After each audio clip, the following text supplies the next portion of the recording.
Hello students, welcome to the class. In the previous class we have discussed about the H1N1 influenza, causes for H1N1, preventive methodologies and the measures, and the treatment which is available for curing the H1N1 influenza. In this class we are going to discuss about the bird flu or avian influenza. Bird flu is also called as avian influenza, is a viral infection that can infect not only birds but also humans and other animals. Most forms of the virus are restricted to birds only.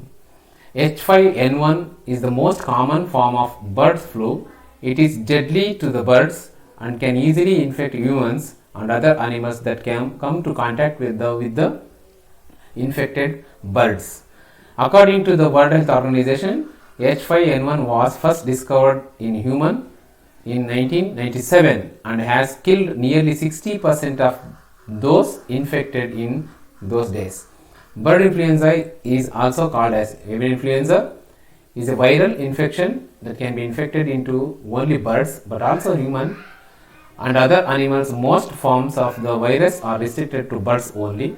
Some of the viruses may cause infections to the human beings and deadly to the human beings also. In 1997, as I already told you, according to the report from the World Health Organization, around 60% of the infected peoples were died due to the avian flu. Then causes for the bird flu or avian influenza are: bird flu virus occurs naturally in wild water flow, but it can spread easily to domestic poultry. The disease is transmitted to humans through contact with the infected bird's faces, nasal secretions and or secretions of the mouth or eyes. Secretions of the mouth or eyes are mainly caused by the persons those who are already infected with the avian influenza. Consuming improperly cooked poultry or eggs from the infected birds does transmit the bird flu also. See how the bird flu can transmit it from one person to another person is in the two way. The disease is transmitted to the human through contact with the infected bird's feces, nasal secretions or secretions from the mouth or eyes. This is the one part. And the other part, if we are not properly cooked the meat of the poultry and eggs from the infected birds, it can also cause the bird flu or avian influenza.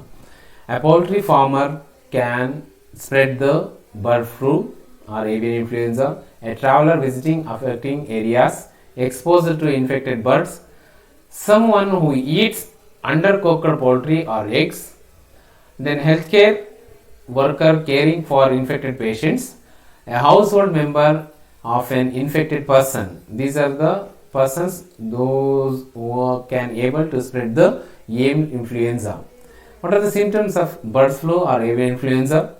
Cough, diarrhea, respiratory difficulties, fever over 100 and not 4 Fahrenheit or 38 degrees centigrade, headache, muscles aches, malaise, runny nose, sore throat, and these are the main symptoms of avian influenza. I will repeat the symptoms of bird flu. These are most common with the H1N1 also, corona also, but we have to diagnose the persons with the proper methodologies and procedures. We could be able to identify the what exactly infected to this person.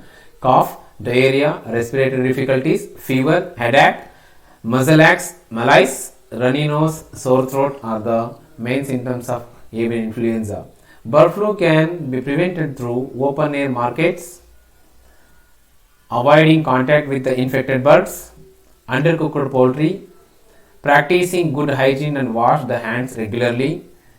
These are the preventive measures to control the avian influenza which is spreading or transmitting from one person to another person. What are the treatment which is available for controlling and treating the persons infected with the bird flu?